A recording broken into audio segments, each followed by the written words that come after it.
সিবিআইয়ের group C মামলায় পার্থ চট্টোপাধ্যায়ের জামিন।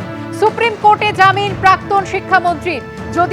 যদিও এখনই জেল থেকে রেহাই মিলছে না পার্থ চট্টোপাধ্যায়ের। সিবিআইয়ের গ্রুপ টি মামলায় এখনো অভিযুক্ত হয়ে জেলবন্দি পার্থ চট্টোপাধ্যায়। বিস্তারিত জানবো, কথা বলবো আমাদের প্রতিনিধি প্রকাশ সিনহার সঙ্গে। সরাসরি চলে যাব প্রকাশ। দেখো, তোমাকে বলে দিই, একটি মামলায় সিবিআই এর যে RC5 মামলা, তুমি জানো একাধিক এফআইআর শিক্ষা নিয়োগ দুর্নীতির মামলা তদন্ত করতে গিয়ে সিবিআই তরফে করা হয়েছিল।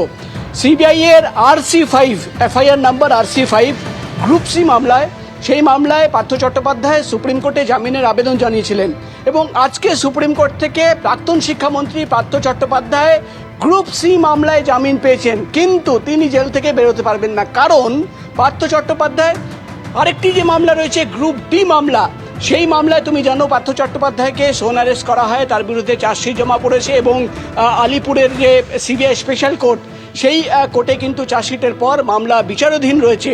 অর্থাৎ পার্থ চট্টোপাধ্যায় সিবিআই এর একটি মামলায় জামিন পেয়েছেন।